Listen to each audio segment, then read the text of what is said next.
Dilahirkan kurang lebih 50 hari setelah peristiwa Gajah. Kurang lebih 50 hari setelah peristiwa Gajah. Saat itu diperselisihkan oleh para ulama kapan sebenarnya Nabi pastinya dilahirkan. Sebagian mengatakan 9 Rabiul Awal, 8 Rabiul Awal, tapi pendapat paling masyhur beliau dilahirkan pada 12 Rabiul Awal. Pada hadis yang sahih, Nabi SAW mengatakan, ketika ditanya, kami sering sekali melihat engkau berpuasa pada hari Senin, wahai Rasulullah. Maka beliau menjawab, Dzalikal yaum wulidtu fihi wa ursila ilayya. Itulah hari yang saya dilahirkan, hari Senin, dan hari ketika aku diutus menjadi nabi atau menjadi rasul juga pada hari Senin. Kalau kita perhatikan, Nabi SAW merayakan dalam tanda kutip kelahiran beliau bukan dengan makan-makan, bukan dengan acara dan perayaan, tapi malah beliau berpuasa, menahan diri beliau dari makan dan minum. Maka para ulama menyebutkan sikap orang menyikapi hari kelahiran Nabi SAW itu terbagi menjadi 3. Yang pertama, mereka merayakan kelahiran Nabi SAW atau yang dikenal dengan Maulidun Nabi. Perayaannya dalam bentuk mengadakan ritual-ritual tertentu, zikir-zikir dengan bilangan tertentu, dan ada yang namanya maqam-maqam, berdiri pada momen-momen tertentu, ya, yang kemudian diiringi dengan makan-makan dan mengalami berkah dari makanan-makanan tersebut. Ini para ulama mengatakan salah satu muhdats dalam agama Islam, perbuatan baru yang tidak pernah dicontohkan oleh Rasulullah SAW dan para sahabat. Kalau kita tanya diri kita sendiri, siapa sebenarnya yang lebih cinta kepada Nabi, kita atau para sahabat? Tentu kita jawab para sahabat radhiyallahu ta'ala anhum. Tapi mereka tidak pernah selama Nabi masih hidup merayakan perayaan dengan bentuk semacam itu, semacam itu, ya. Dan sejarah mencatat yang pertama kali merayakan hari kelahiran Nabi SAW adalah kaum Syiah. Ketika itu mereka bermukim di daerah Mesir, ada kerajaan besar dinasti Fatimiyah. Mereka merayakan kurang lebih 6 macam maulid. Maulid Nabi, ya, Maulid Ali bin Abi Thalib, Maulid Hasan dan Hussein, ya, kemudian Maulid Fatimah anaknya Nabi SAW, dan satu lagi adalah raja yang berpuasa saat itu. Jadi ini 6 macam maulid kurang lebih, ya, yang mereka rayakan sebagai bentuk katanya cinta kepada Nabi SAW, ya. Bahkan dalam perayaan-perayaan tersebut ada keyakinan-keyakinan yang menyelisihi keyakinan Ahlus Sunnah wal Jamaah. Sebagian mereka bangkit dalam momen tertentu. Kenapa? Meyakini rohnya Nabi datang. Rohnya Nabi datang dan lewat mereka bangkit untuk menyambut. Kalau kita bantah dengan logika saja, Pak, berapa maulid yang terjadi yang dirayakan pada satu momen? Mungkin ada ratusan atau ribuan. Masa Nabi bisa hadir di semua perayaan tersebut? Ini kan secara akal saja sudah tidak benar. Dan Nabi SAW sama seperti manusia lainnya, wa min waraihim barzakhun ila yaumi yub'atsun. Dan di belakang mereka ada yang namanya barzakh, itulah alam barzakh. Rohnya Nabi adanya di alam barzakh sampai hari manusia dibangkitkan. Tidak bisa kemudian seenaknya kembali ke dunia. Ini sikap yang pertama, berlebihan dalam mengagungkan hari lahirnya Nabi SAW, ya. Yang dalam hadis-hadis Nabi SAW peringatkan, la tutruni, jangan berlebihan dalam memujiku, kama atratin nasara ibnu Maryam, sebagaimana kaum Nasrani, kaum Kristen berlebihan memuji Isa bin Maryam. Innama ana abdun, sesungguhnya saya ini hamba, kata Nabi. Faqulu abdullahi wa rasuluh, maka katakanlah oleh kalian, dia adalah hamba dan Rasulullah, ya, dia adalah hamba dan Rasulullah. Ini sikap yang pertama. Sikap yang kedua dalam menyikapi hari lahirnya Nabi SAW adalah dengan merayakan, kalau bisa kita katakan merayakan, atau mengadakan semacam pembacaan sirah nabawiyah pada hari lahirnya Nabi SAW. 12 Rabiul Awal, tidak ada pikir-pikir tertentu, tapi kaum muslimin kemudian berkumpul untuk dibacakan kepada mereka sirah Nabi SAW.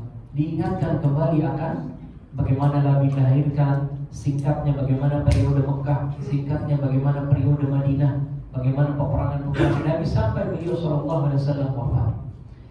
Seandainya kalau bisa kita katakan ya, perayaannya ya atau peringatannya dalam konteks seperti ini sebagian ulama Islam membolehkan. Di antaranya Imam Syaukani, Imam Suyuti itu mengadakan rukhsah, keringanan. Ya, mungkin selama setahun orang tidak membahas sirah nabawiyah, ya. Maka dalam tanggal tersebut kemudian orang dikumpulkan untuk dibacakan kembali sirah Nabi SAW, diperingatkan kembali. Maka ini sebagai ulama mengatakan tidak mengapa, ya, untuk berkumpul dalam rangka pembacaan sirah tersebut, ya.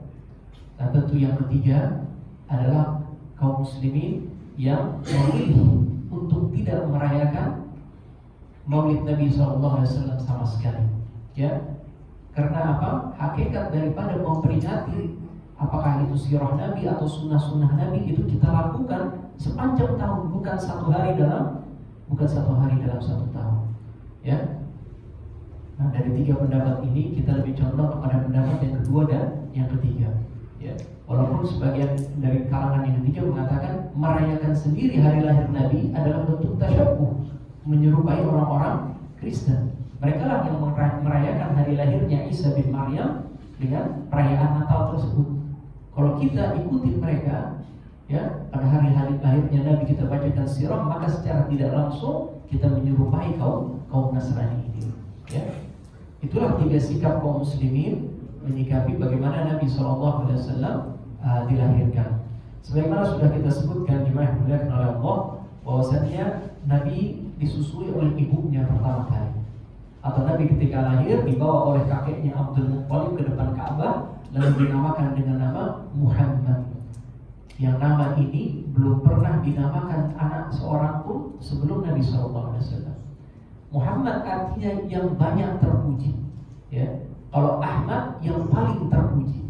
Nama Nabi SAW dalam sebagian hadis dikatakan ada 5. Li khamsatu asma, kata Nabi, aku punya 5 nama. Ana Muhammad wa ana Ahmad wa ana al-Mahi, dan nama lainku adalah al-Mahi.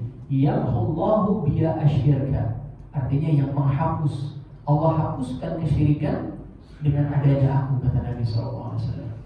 Yang ketiga nama beliau adalah Al-Hashir, yang dibangkitkan atau yang membangkitkan. Kenapa? Yuhsyarun nasu tahta qadamayya yawmal qiyamah. Semua manusia dibangkitkan di belakangku pada hari kiamat. Nabi yang duluan dibangkitkan. Terakhir, wa ana al-aqib, dan aku yang al-aqib, yang terakhir. Alladzi laisa ba'di nabiyyun, yang tidak ada satu nabi pun setelah ini. Sebagaimana kita sudah bacakan dalam surat As-Saff, ya. Wa idh qala Isa ibn Maryam ya bani Israil inni rasulullah ilaikum. Ketika Isa bin Maryam katakan kepada Bani Israel, aku Rasul Allah kepada kalian, musaddiqan lima baina yadayya minat Taurat, membenarkan apa yang datang sebelumku dari kitab Taurat, wa mubasyiran bi rasulin, dan memberikan kalian kabar gembira akan datangnya seorang Rasul, ya'ti min ba'di ismuhu Ahmad, yang datang setelahku namanya Ahmad. Itu yang disebutkan oleh Isa bin Maryam, ya, namanya Ahmad, tapi dinamakan oleh kakeknya Abdul Muttalib Muhammad, ya. Hadis mengatakan Nabi ada 5 nama. Muhammad benar, Ahmad pun benar, tidak masalah, ya. Jangan dimuliakan oleh Allah.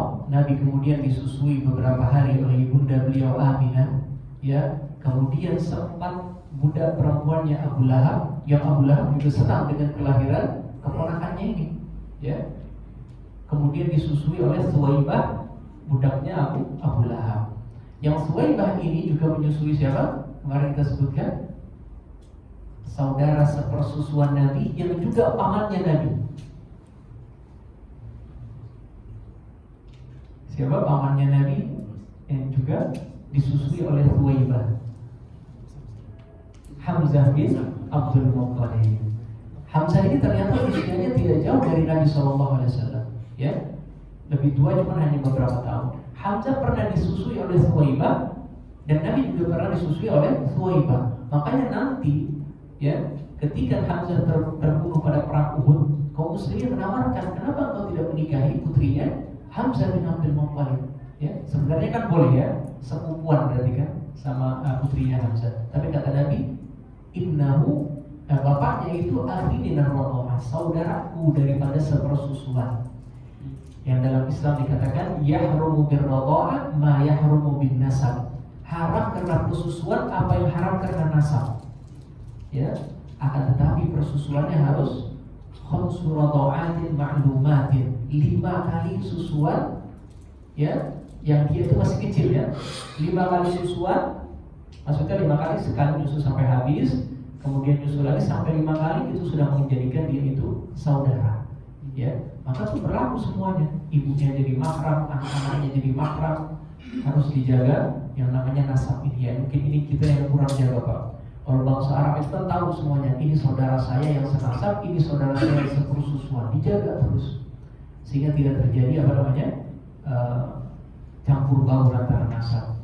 Kadang-kadang di rumah sakit ya, donor ASI gitu ya, nggak tahu siapa ibunya ya, main dikasih aja ASInya. Nah ini kurang tepat, harus dijaga yang seperti itu nasabnya. Kemudian Nabi SAW juga satu sepersusuan dengan Abu Salamah. Abu Salamah seorang muhajirin yang awal juga masuk Islam, yang nantinya Abu Salamah meninggal dunia.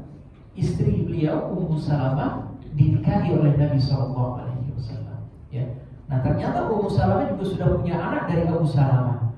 Ini yang dikenal dalam Islam Rabibah. Rabibah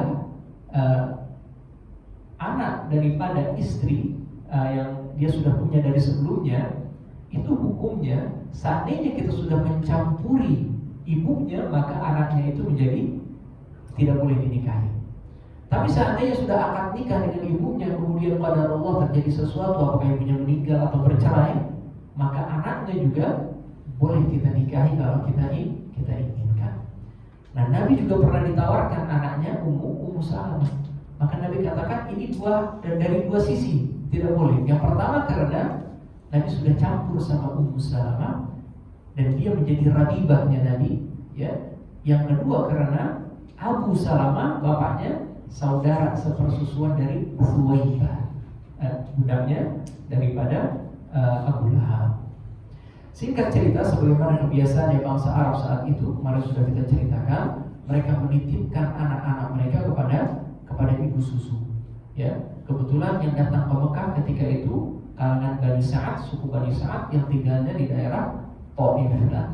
Datanglah ke situ ibu-ibu susu mencari anak-anak untuk disusui. Semua ibu-ibu susu sudah dapat anak-anak kecuali Halimah dari Bani Sa'ad. Maka disebut Halimatus Sa'diyah.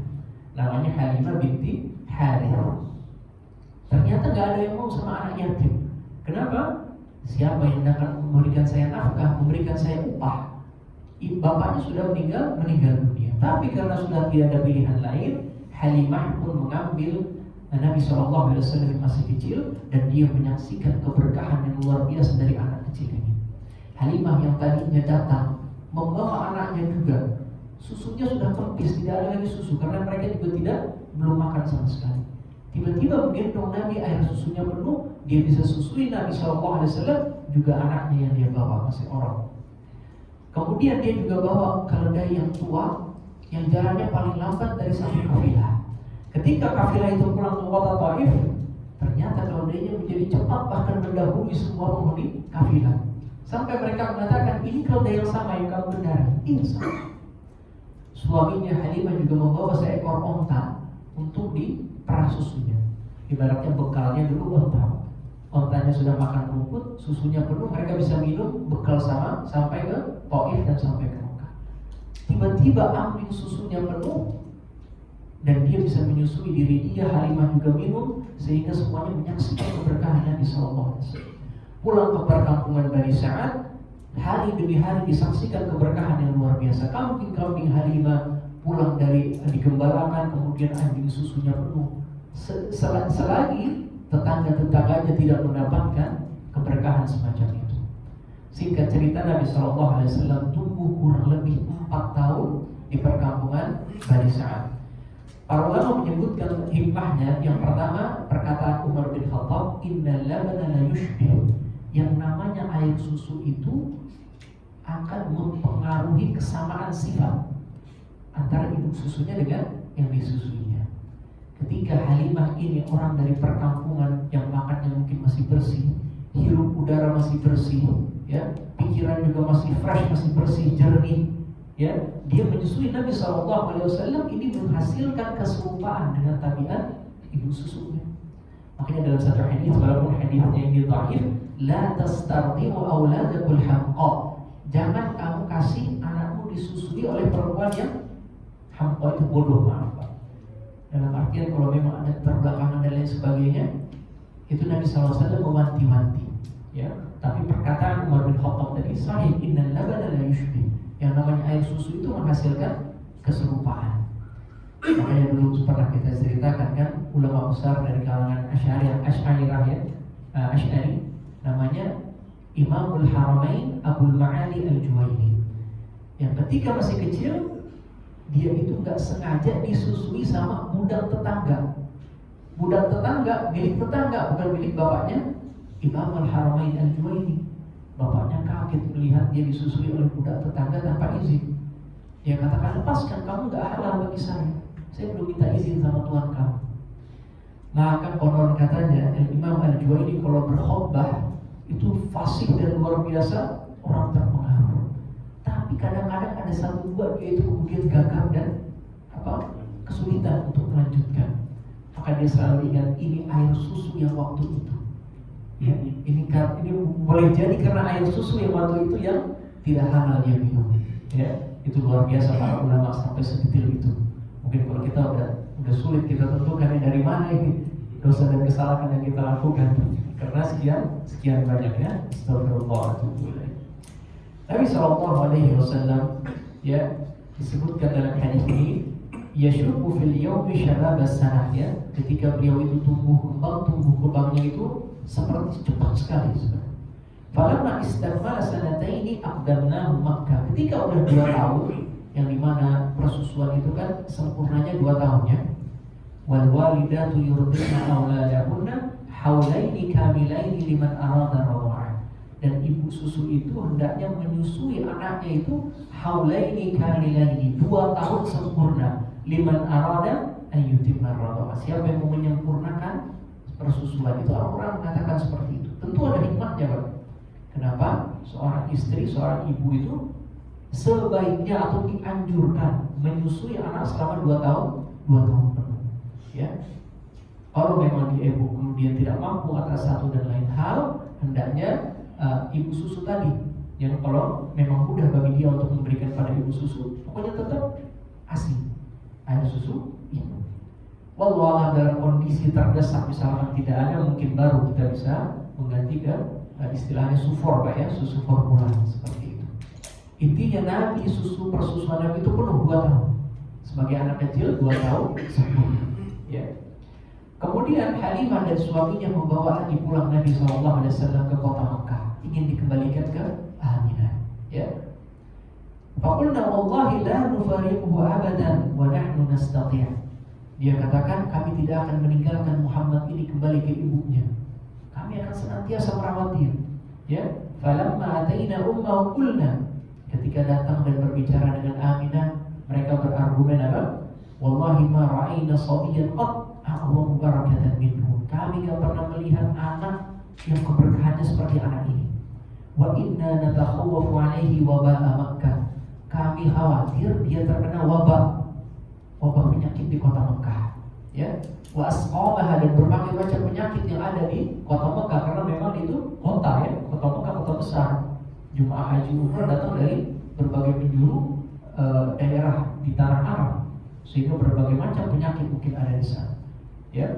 Fad'ihi narji'u bihi hatta tabra'i min danihi. Biarkan dia kembali bersama saya, bersama bapaknya, sampai nanti penyakit sudah tidak ada, kami kembalikan lagi ke kamu.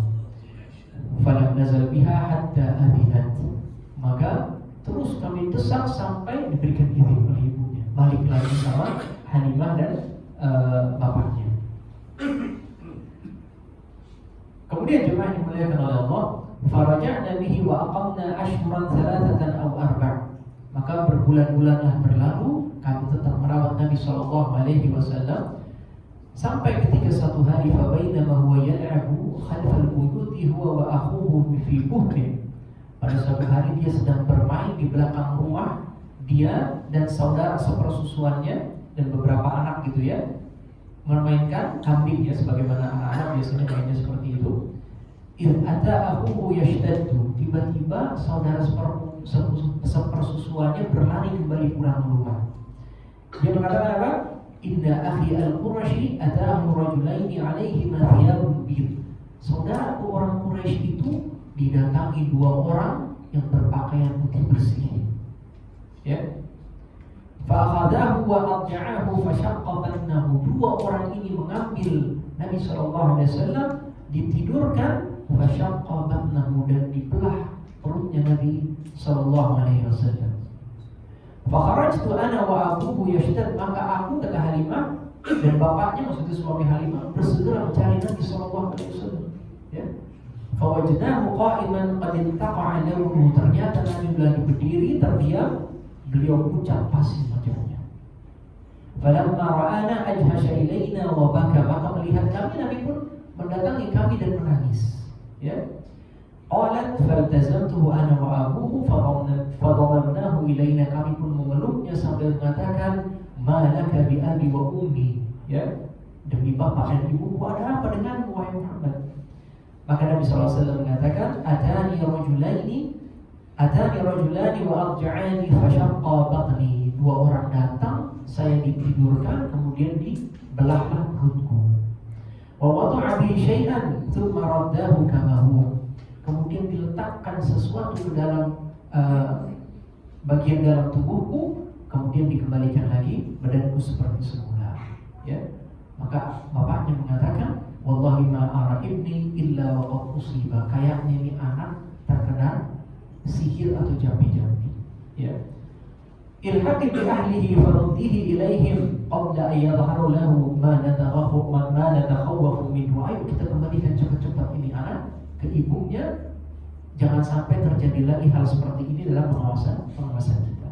Maka kembali ke Aminah, singkat cerita, Aminah pun mengatakan, ma raja'akum bihi qabla an as'alahu mahu. Kenapa kok tiba-tiba dibalikin? Kan tadi kalian sendiri yang minta, bahkan mendesak tolong jangan dikembalikan, biar dia bersama kami. Maka awalnya tidak mau menceritakan, la syai' illa an qadallahu radha'ah. Gak ada apa-apa, cuma kan sesuatu sudah habis. Ya, kami ingin mengembalikan. Ya. Terus Aminah mendesak sampai mengatakan, innalahu ma la sya'nan, pasti ada sesuatu. Ceritakan kepada saya. Ya. Maka akhirnya setelah didesak diceritakan, terjadi seperti ini, dia dibelah perutnya dan lain sebagainya. Maka Aminah mengatakan apa? Kalla wallahi la yasna'ullahu dzalika bihi. Demi Allah, gak akan sesuatu yang buruk Allah perlakukan kepada anak ini. Ketika aku sedang menghamilnya, ya, ma hamaltu hamlan qad kana akhafu alayya minhu. Pernah aku hamil ringan banget, gampang banget ini anak aku bawa di perutku. Ya. Thumma uridu hina hamaltuhu kharaja minni nur qada'a bihi a'naqul ibli bi busra. Kemudian aku melihat, bisa jadi dalam mimpi, maksudnya aku melihat dari perutku itu keluar semacam cahaya yang menerangi ontak-ontak di daerah Busra dari Indonesia. Ya. Maka di situ Aminah membantah bahwasanya ini adalah sesuatu yang buruk, pasti ini adalah sesuatu yang baik. Ya. Di sini dalam hadis lain diceritakan secara lebih detail dalam riwayat Muslim, anna Rasulullah sallallahu alaihi wasallam atahu Jibril wa huwa yal'abu 'ala al-ghilman. Nabi pernah didatangi Jibril ketika beliau sedang bermain bersama anak-anak. Ini dalam hadis ini secara lebih tegas Jibril yang mendatangi beliau, tentu dalam bentuk manusia, bukan bentuk aslinya. Fa'akhadahu fasara'ahu fashaqqa 'an qalbihi fastakhraja al-qalba. Maka kemudian Jibril menjatuhkan Nabi, membuka dadanya dan mengeluarkan yang namanya al-qalba. Terjemahannya qalba itu jantung sebenarnya, Pak. Nanti kita jelaskan. Fastakhraja minhu 'alaqatan, dari jantungnya itu dikeluarin 'alaqah, segumpal darah. Ya. Faqala hadza hadzu syaitani minka. Ini bagian setan dari. Ya. Tsumma ghasalahu fitis min dhahabin bima'i Zamzam. Kemudian hatinya atau jantungnya dicuci di bejana dari emas, isinya air Zamzam. Ya. Tsumma la'amahu tsumma a'adahu fi makani. Kemudian dikembalikan jantungnya, dikembalikan lagi kepada dadanya Nabi sallallahu alaihi wasallam. Wa ja'a al-ghilman yas'auna ila ummi. Anak-anak pun lari ke ibunya yaitu Halimah. Dia mengatakan inna Muhammadan qad qutil. Kata mereka Muhammad sudah dibunuh. Fastambaruhu wa huwa muntaqul laun. Ketika dilihat Nabi sudah pucat luar biasa. Dan yang meriwayatkan hadis ini Anas bin Malik mengatakan waqad kuntu ara athar al-naqid fi sadrihi. Aku melihat bekas jahitan di dada Nabi sallallahu alaihi wasallam. Ya, mungkin kita di abad ke-20 baru bisa yang namanya operasi jantung. Nabi sallallahu alaihi wasallam sudah mengalaminya. Ya, dan ternyata bisa jantung itu kemudian dikeluarkan tanpa orangnya mati, ya, dikembalikan kepada Nabi sallallahu alaihi wasallam. Nah, di sini terjemahannya bahasa Indonesia al-qalbu itu biasanya hati. Bahasa Arab al-qalbu itu jantung. Tapi ada dua aspek di sini, Pak. Aspek fisik jantungnya dan ada aspek maknawi, metafisik daripada jantung.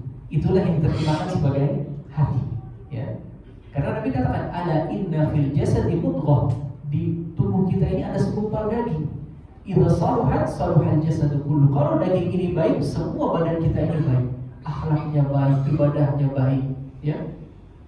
Wa in fasadat fasadal jasadu kullu. Kalau rusak segumpal daging ini, semua tubuh kita rusak. Ala wahiyal qalbu. Itulah kalau kita terjemahkan hati. Maksudnya bukan hati yang di sini, ya. Ada pankreas hati bukan.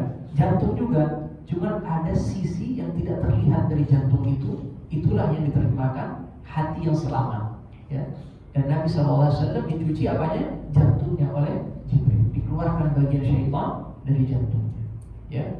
Jadi jantung kita itu ada fisiknya, dan jantung itu ada juga aspek metafisiknya atau maknawinya. Itu adanya di situ juga. Makanya walaupun sekarang ilmuwan mengatakan yang namanya otak itulah sumber daripada semuanya. Tapi kalau kita perhatikan, Pak, kalau kita takut adanya di sini atau di sini, Pak? Di jantung. Kita merasakan di jantung kita. Allahum qulubun ya'qiluna biha. Apakah mereka punya hati yang mereka yaqilu, memahami dengan hati itu? Ternyata memahami bukan dengan otak tapi dengan hati. Otak itu semacam apa ya? Mesinnya mungkin kalau bisa gitu. Tapi reaksi dan apa yang kita rasakan itu di hati. Kalau kita senang gembira, di sini apa di sini? Di sini kan kita merasakan hati kita lapang. Kalau kita lagi stres, kita lagi suntuk, gundah gulana, yang sempit mana, Pak? Di sini apa di sini? Di sini seakan-akan hati kita ini sempit.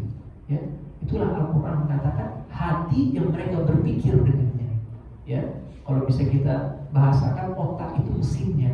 Ya, tapi kehidupannya itu ada di hati kita, ya, ada di hati kita. Nah, dari sini kita ambil pelajaran bagaimana Nabi SAW ya dijaga daripada dosa dari sejak beliau SAW masih kecil. Ulama mengatakan hikmah dibelahnya hati Nabi ketika masih kecil kemudian disucikan, i'lanu amri Rasul SAW wa tahyi'uhu lil ismah wal wahyi mundu sirarihi. Dari kecil Nabi sudah dipersiapkan untuk terjaga dari aneka macam dosa dan maksiat, ya. Sehingga orang yang baca sirah nabawiyah dia akan melihat, oh, Nabi dari kecil sudah disucikan hatinya semacam itu. Sehingga ini udah tanda bahwasanya beliau akan menjadi seorang nabi, ya. Sehingga kita lebih mempercayai Nabi SAW, ya. Kemudian jemaah yang dimuliakan oleh Allah, tadi juga lupa kita sebutkan bagaimana Nabi ditempatkan di perkampungan Bani Sa'ad agar Nabi mempelajari bahasa Arab yang murni. Karena bahasa Arab itu adalah modal untuk mempelajari atau memahami Al-Quran. Allah mengatakan dalam Al-Quran, Inna anzalnahu Qur'anan Arabiyyan la'allakum ta'qilun. Kami turunkan Al-Quran dalam bahasa Arab agar kalian memahaminya. Para ulama mengatakan semakin kita paham bahasa Arab, semakin kita dapat memahami Al-Quran. Ya, alhamdulillah sekarang kalau kita ada terjemahan Al-Quran, tapi sebenarnya belum cukup. Terjemahan Al-Quran itu inti-intinya saja kita dapat. Tapi kalau mau menyelami kemudian memahami, harus belajar bahasa Arab. Ya, tentu yang masih muda, masih punya semangat dan kemampuan, bersemangatlah untuk mempelajari bahasa Arab. Ya. Kalau yang sudah berumur, maka prioritaskan apa yang lebih penting bagi kita. Pelajari makna-makna surat pendek misalkan. Ya, pelajari makna-makna bacaan sholat. Itulah yang penting bagi kita. Itu yang kita fokuskan. Kalau masih muda mungkin ada waktu, ada kekuatan, ada kapasitas otak gitu ya, bisa kemudian mempelajari bahasa Arab agar lebih memahami Al-Quran. Ya. Nabi SAW belajar bahasa Arab yang mulia dari perkampungan Bani Sa'ad. Ya, di mana Quraisy ketika itu mungkin beraneka macam dialek yang datang untuk bercampur baur di kota Mekah itu. Sampai sekarang pun kita lihat Pak, orang Arab itu tidak berbicara dengan bahasa Arab yang fasih, bahasa Arab fusha. Mereka ngomongnya dengan dialek atau logat setempat. Sehingga orang Yaman beda dialeknya dengan orang Saudi misalkan. Tapi ada bahasa Arab Al-Quran itu kita pelajari ada. Kalau kita ngomong mereka paham, tapi ternyata mereka membalasnya bukan dengan bahasa Arab yang standar, yang dikenal dengan bahasa Arab fusha. Mereka memakai bahasa Arab amiyah, bahasa Arab pasar. Nah ini kekeliruan. Kita dianjurkan mempelajari bahasa Arab fusha. Dan semestinya kaum muslimin dialog satu sama lain dengan bahasa Arab fusha. Saya pernah ketemu orang dari Cina. Dia dari keturunan suku Uighur ya, Uighur di Cina itu. Ngomongnya bahasa Cina, tapi sholat di masjid kemudian tegur sapa bisa bahasa Arab, bisa bahasa Arab, masya Allah. Ya. Jadi itulah mempersatukan juga salah satu hikmahnya bahasa Arab.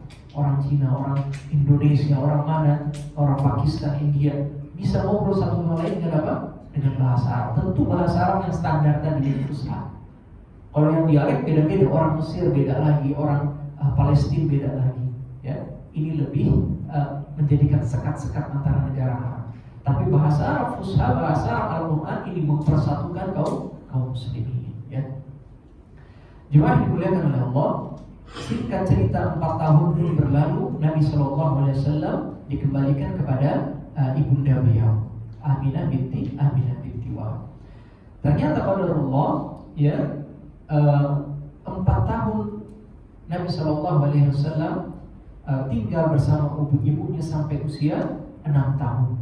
Ibunya mengajak Nabi SAW berziarah ke kota Madinah, tempat bapaknya Abdullah meninggal dunia. Kita tahu Nabi itu memiliki kerabat-kerabat dari suku Bani Najjar di kota Madinah. Karena dulu Hashim, Muhammad bin Abdullah bin Abdul Muttalib bin Hashim pernah menikah dengan Salma binti Amr dari suku Bani Najjar di Madinah. Jadi beliau memang orang Quraisy, orang Mekah, tapi punya kerabat dari sisi nenek dari ibunya itu, kerabat-kerabat di suku Bani Najjar di Madinah. Maka Nabi SAW diperkenalkan keluarga beliau di Madinah, sempat berziarah kepada kuburan bapaknya, sampai ketika waktunya Nabi SAW pulang ke kota Mekah, singgahlah ibunya di satu kampung yang namanya Kampung Abwa. Ternyata di sana ibunda beliau sakit parah sampai meninggal dunia di kampung Abwa tersebut. Nabi SAW 6 tahun sudah jadi yatim, tidak punya ibu pula. Ya. Bayangkan itu bagaimana Nabi SAW dipersiapkan oleh Allah Azza wa Jalla untuk mengemban risalah ini. Salah satu hikmahnya juga yang dimuliakan oleh Allah, Nabi tidak punya ketergantungan hati yang berlebihan kepada satu makhluk pun. Nabi SAW dari sejak sebelum lahir, bapaknya Abdullah meninggal dunia. Sehingga di perkampungan Bani Sa'ad tentu tidak dimanja. Beliau bermain, tapi bermainnya dengan permainan yang ada di sana. Hidupnya Nabi SAW sudah di perkampungan. Ketika kembali kepada ibunya 4 tahun sampai 6 tahun, ternyata ibunya hanya 2 tahun bersama Nabi meninggal.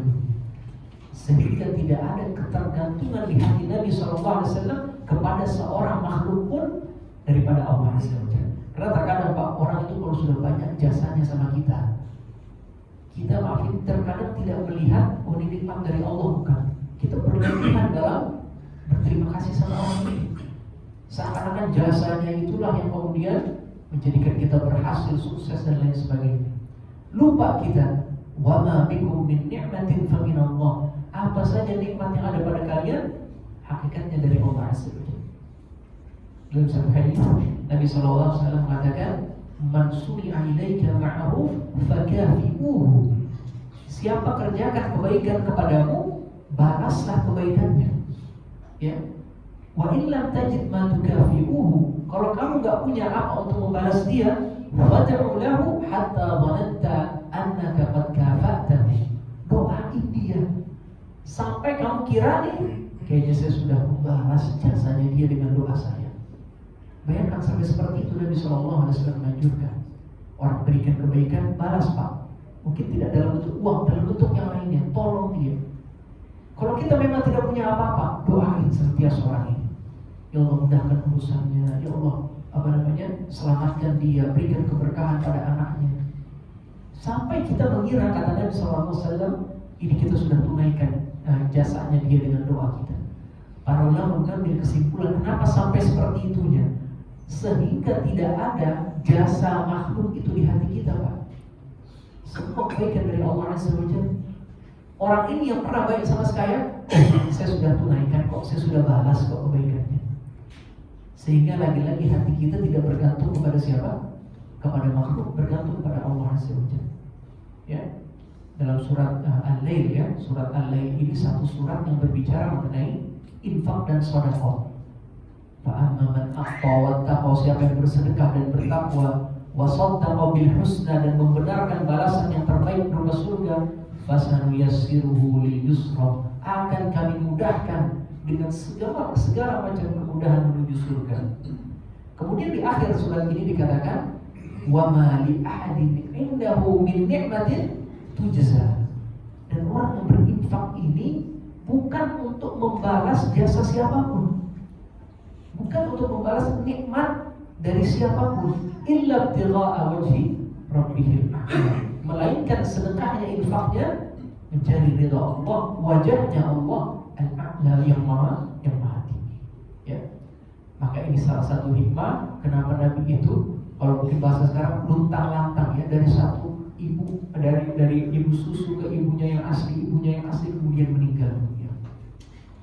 Nabi SAW dari perkampungan Abwa pulang bersama Ummu Aiman. Ya, Ummu Aiman ini bekas budaknya Abdullah yang kemudian menjadi milik Nabi, ya. Ummu Aiman ini seorang budak perempuan berkulit hitam dari Habasyah.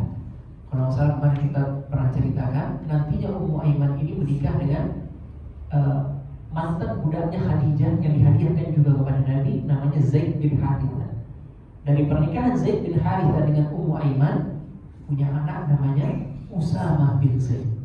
Ini kesayangan Nabi Sallallahu Alaihi Wasallam. Nantinya bahkan Ummu Aiman ini masuk Islam dan hidup sampai Nabi SAW sudah meninggal, dia masih hidup. Beberapa bulan setelah Nabi meninggal baru Ummu Aiman meninggal dunia. Ya, Ummu Aiman lah yang membawa Nabi SAW kembali ke kota Mekah. Usia 6 tahun, Nabi pun dipercayakan kepada kakek beliau Abdul Muttalib untuk mendidik Nabi atau merawat Nabi SAW. Sebagaimana kita ketahui, Abdul Muttalib ini memiliki keutamaan dan kebesaran di mata bangsa Quraisy. Bayangkan dia yang kembali menggali air Zam-Zam atau sumur Zam-Zam setelah terpendam sekian lama. Yang kita sudah sebutkan, ya, dia cuma punya satu anak, tidak ada yang membela dia. Sampai dia, ayo kita putuskan ke seorang dukun yang ada di negeri Syam. Di tengah jalan mereka sudah kehabisan bekal, sudah menggali kuburannya masing-masing. Ternyata air turun di lubang milik Abdul Muttalib. Quraisy pun mengatakan, innal ladzi saqaka bihadhihi ardil falad huwa alladzi saqaka Zam-Zam. Ini yang memberikanmu minum di tanah gersang ini tidak ada penghuni, dialah yang memberimu sumur Zam-Zam. Maka diberikan kepemilikan sumur Zam-Zam kepada Abdul Muttalib. ya. Maka Abdul Muthalib seakan-akan ini pembesar dan ketuanya kalau boleh dikatakan di Quraisy, ya. Mungkin kita jeda sejenak, ada sedikit lagi yang ingin saya sampaikan. Setelah sholat isya kita lanjut sedikit. Wassalamualaikum warahmatullahi wabarakatuh. Alhamdulillahirabbil alamin.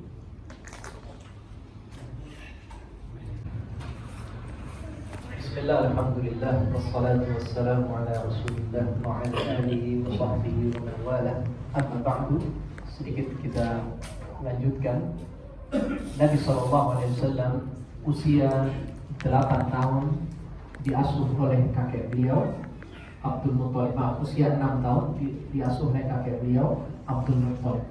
Abdul Muthalib dengan semua kebesaran yang dia miliki dihormati di Mekah. Sampai beliau itu punya semacam bantal duduk atau kursi duduk yang kalau beliau duduk di situ, orang-orang itu gak berani duduk setelah beliau. Maka paman-pamannya Nabi SAW kalau duduk di majelis Bani Hashim gitu ya, Bani Abdul Muthalib, gak ada yang berani duduk di tempatnya. Datanglah Nabi Muhammad SAW yang masih kecil, usia 6 tahun. Dia duduk di tempat duduk kakeknya. Maka diusir oleh paman-paman Nabi, ya, jangan di tempat itu, pergi dulu. Datang Abdul Muthalib, da'hu, biarkan dia. Saya lahu sya'nun nawin. Ini anak akan memiliki peranan yang besar nantinya. Jadi saking cintanya, ya, sebagaimana kakek itu biasanya kan cinta sama cucunya. Maka Nabi SAW mendapatkan rasa kebesaran itu, ya. Jadi Nabi SAW pernah juga merasakan sebenarnya bagaimana menjadi anak, kalau misalkan kita sekarang anak pejabat, gitu ya. Itu Nabi SAW pernah merasakan. Pernah pada satu ketika Abdul Muthalib mengutus Nabi SAW fi hajatin dzata yaumin, untuk melakukan suatu hajat. Ya, arsalahu fi talabi ibilin fahtabasa alaihi, untuk mencari seekor onta atau mengambil seekor onta milik beliau. Ternyata lama Nabi SAW tidak kembali. Fatafa bil baiti wa huwa yartajil yaqul. Maka Abdul Muthalib gelisah, muter-muter di rumahnya sendiri tawaf sambil mengatakan, Rabbi rudda rakibi Muhammad, ya Allah, ya Rabbku, kembalikan Muhammad si pengendara itu, ya. Maka terus dia gelisah. Falamma raja'a Nabi sallallahu alaihi wasallam wa ja'a bil ibil, sampai Nabi pulang membawa onta tersebut. Abdul Muthalib mengatakan, ya bunai, laqad hazimtu 'alaika kal mar'ati huznan la yufariquni abadan. Saya sedih banget ketika kamu belum pulang-pulang, seperti sedihnya seorang perempuan, ya. Jadi saking sayangnya Abdul Muthalib kepada Nabi sallallahu alaihi wasallam, gelisah, ya, muter-muter di rumah sampai Nabi pulang, baru tenang Abdul Muthalib. Ternyata jemaah yang dimuliakan oleh Allah, tidak lama Nabi merasakan kasih sayang ini dan kebesaran ini, sampai Abdul Muthalib pun meninggal dunia pada saat Nabi berusia 8 tahun. Ternyata hanya 2 tahun bersama Abdul Muthalib pun meninggal dunia. Ketika itu Abdul Muthalib usianya kurang lebih 82 tahun atau lebih, ya. Sebelum meninggal, beliau berwasiat Nabi SAW untuk dididik dan diasuh oleh anaknya yang paling tua, yaitu Abu Thalib. Maka berpindahlah Nabi lagi, ya, dari kakeknya kepada paman beliau Abu Thalib. Ya, lihat bagaimana Allah menyiapkan beliau, ya. Dari kecil sudah tidak ada bapak, ya. Lahir disusui oleh ibu susu sampai usia 4 tahun. Kemudian berkumpul kembali bersama ibunya sampai 2 tahun, usia 6 tahun meninggal, ibunya ditinggal juga. Pindah ke Abdul Muthalib, seorang pembesar, seorang yang sayang sama cucunya. Ternyata hanya 2 tahun. Kemudian Allah Azza wa Jalla wafatkan Abdul Muthalib. Lihat bagaimana jiwa Nabi, mentalnya dipersiapkan sedemikian rupa. Dan di sini kita lihat Nabi SAW pernah mengatakan, asyaddun nas bala'an al-anbiya'u thumma al-amsal fal-amsal. Orang paling keras ujiannya itu, Pak, para nabi dan rasul. Kemudian orang yang semisal mereka dan semisal mereka. Jadi orang semakin baik agamanya, semakin tinggi ujian yang akan menimpanya. Jangan kira Nabi SAW hidupnya itu tidak ada ujian, tidak ada naik turun. Luar biasa ujiannya Nabi SAW. Dan seperti itulah pengikut para nabi. Yubtalan nasu hasaba dinihi. Seorang akan diuji sesuai agamanya. In kana li dinihi salban izdada fi badanihi. Kalau agamanya kuat, maka cobaan juga lebih kuat. Wa in kana fi dinihi riqqah yubtala hasaba dinihi. Dan kalau agamanya lemah, maka diuji sesuai dengan agamanya.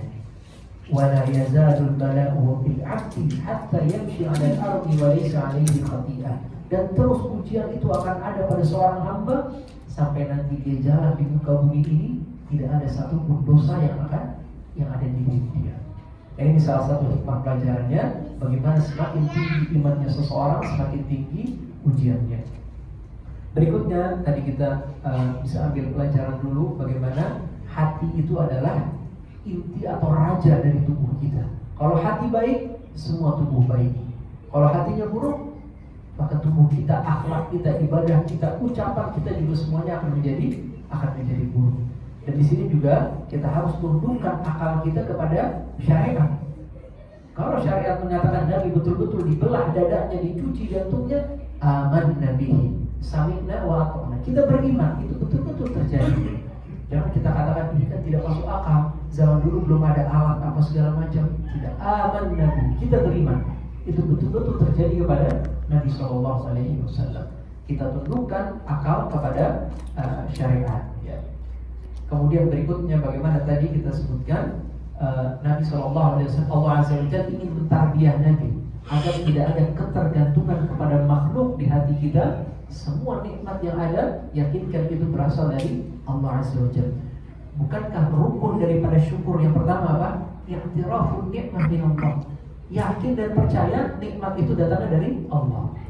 Yang kedua rukunnya mengucapkan dengan lisan alhamdulillah dan ucapan-ucapan lainnya yang mengandung pujian kepada Allah. Yang ketiga dengan anggota badan menggunakan nikmat itu untuk kebaikan. Ya. Yang terakhir yang bisa kita ambil pelajaran di sini, Nabi SAW menghabiskan waktu beliau sebagai anak yatim. Dan Nabi mengingatkan umatnya untuk berlaku baik kepada anak yatim. Ya, fa'amal yatima fala taqhar. Untuk anak yatim itu jangan kamu al-qahar, kamu kuasai. Kuasai apa? Kuasai hartanya diambil. Ya, kuasai dengan semena-mena kepada dia. Nabi juga katakan dalam satu hadis, ana wa kafilul yatim kahataini yaumal qiyamah. Saya dan orang yang mengurus anak yatim seperti ini pada hari kiamat. Karena Nabi pernah mengalami jadi anak yatim, beliau anjurkan umatnya untuk berlaku baik kepada anak yatim. Dalam satu hadis terakhir kita sebutkan, in aradta an yamina qalbuka fa'at'imil miskin wamsah ra'sal yatim. Kalau kamu mau hatimu bersih, hatimu lembut, kasih makan orang miskin dan usaplah kepala anak yatim. Ini Nabi SAW sampai anjurkan seperti itu. Ada interaksi langsung, ya. Barangkali kita punya kerabat, ya. Jadi yatim itu dalam Islam yang bapaknya meninggal sebelum dia usia balik, Pak, ya. Kalau ibunya meninggal bukan yatim dalam Islam. Dalam Islam bapaknya meninggal dan dia belum usia balik. Kalau sudah usia balik tentu bukan yatim, ya. Dia sudah balik, bapaknya meninggal, dia bukan yatim lagi, ya. Maka ini Nabi SAW anjurkan anak-anak ini kita berlaku baik kepada mereka, bahkan secara khusus usap kepala mereka. Inilah yang bisa kita sampaikan dari kisah Nabi SAW dari usia beliau dilahirkan sampai kurang lebih 8 tahun. Mungkin ada satu dua pertanyaan yang ingin didiskusikan dari Bapak Ibu sebelum kita akhiri. Silakan. Kalau persoalannya dari anaknya Halimah itu siapa? Saudara sepupu dari anaknya Halimah. Iya. Dari Halimah. Halimah ini punya satu anak, saya lupa namanya siapa. Tapi ada satu riwayat ini dhaif. Nabi SAW pernah gigit saudara sepupunya ini, saya baru lihat kisahnya, dan sampai membekas di punggung dia. Kemudian pada salah satu perang Islam, dia ini menjadi tawanan perangnya Nabi SAW. Kemudian dia katakan kepada Nabi, ana akhuka minar radha', saya saudaramu dari persusuan. Nabi katakan, apa tandanya?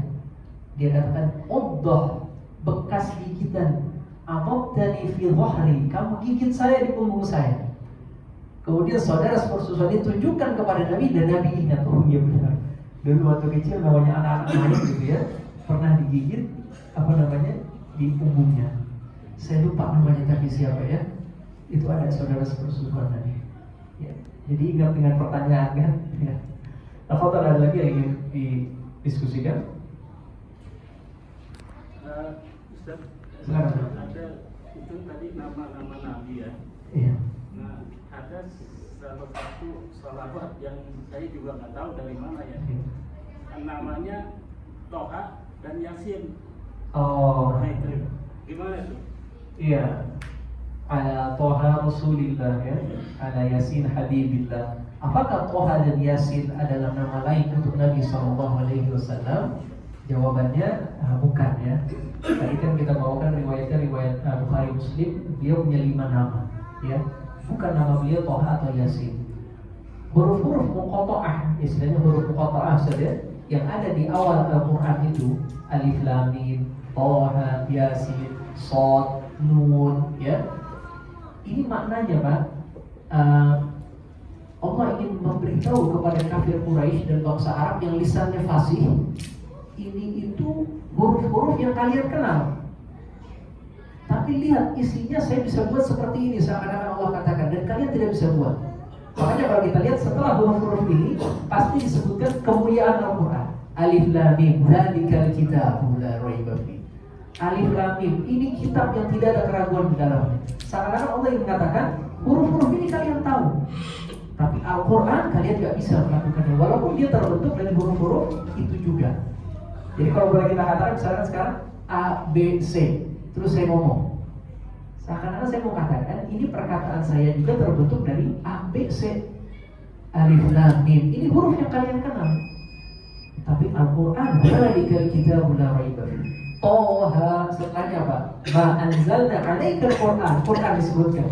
Kami tidak turunkan Al-Quran supaya kamu susah. Litashqa. Yasin. Apa? Wal Qur'anil Hakim. Demi Al-Quranul Mulia. Lihat. Huruf-huruf ini seakan-akan Allah ingin katakan. Ini tafsir dari Abdullah bin Mas'ud. Ya, ini huruf-huruf kalian kenal, wahai bangsa Arab. Tapi Al-Quran kalian gak bisa buat seperti ini, walaupun dia terbentuk dari huruf-huruf itu juga.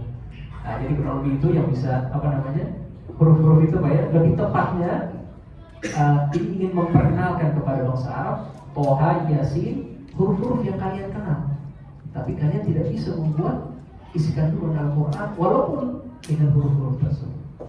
Adapun penisbatan ini kepada nama Nabi ya tentu tidak tepat ya.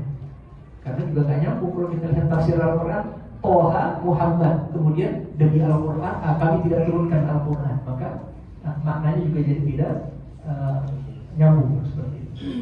Barakallahu fiik. Ada lagi sebelum kita akhiri? Satu lagi ya. Tafadhol. Terkait yang anak yatim itu Ustaz, kadang di lingkungan kita juga masih suka ditemukan ada anak cuma ditinggal pergi bapaknya. Dan walaupun statusnya bapaknya masih ada, cuma pergi kemana, meninggal gitu aja, apa itu termasuk anak yatim? Dan kita, apakah kita misalnya memberikan sedekah kepadanya atau menyayanginya, itu termasuk bagian dari menyantuni anak yatim? Gimana Ustaz? Iya, bapaknya ninggalin dia ya, maka ini belum bisa secara fikih disebut anak yatim. Tapi tentu Nabi katakan kan, kafa bil mar'i ithman ayyudhanya man ya'ul. Cukup seorang itu dianggap berdosa, dia sia-siakan orang yang wajib dinafkahi. Dengan bapaknya meninggalkan, maka orang ini disia-siakan. Jadilah dia orang yang terzolimi. Kita menolong orang terzolimi, kita mendapatkan pahala di sisi Allah SWT. Tapi kalau konteks membantu anak yatimnya belum sampai ya, maksudnya. Tapi tetap kita berbuat baik kepada dia dengan status dia orang terzolimi, orang terlantar ya. Nah, jadi ada pahala nyantuni anak yatim, ada juga pahala membantu orang yang kesusahan dan terzolimi. Dua-duanya dapat pahala ya. Walaupun mungkin anak yatim pahalanya dijelaskan secara detail, menolong orang yang terzolimi, yang terlantar, ya ada juga sebenarnya kan, walaupun tidak disebutkan secara detail pahala. Insyaallah kita bantu juga, dapat pahala juga ya. Nah, kadang-kadang seperti itu, dia hidup sama ibunya, bapaknya kemana nggak tahu ya, ibunya ditinggal begitu saja ya. Kan walaupun cerai juga dia tetap wajib memberi nafkah bapaknya kan ya. Walaupun cerai, bapaknya tetap wajib memberikan anaknya sampai dewasa balik gitu kan, itu tetap wajib. Apalagi ditinggal begitu saja gitu kan, ibunya sendiri gitu kan. Nah, mungkin nanti bisa masuknya nanti menolong, kalau ibunya gitu ya, menolong janda nanti kan. As-sa'i 'alal armalati wal miskin kal mujahid fi sabilillah. Orang yang menolong janda dan orang miskin seperti orang yang berjihad di jalan Allah. Nah, barakallahu fiik.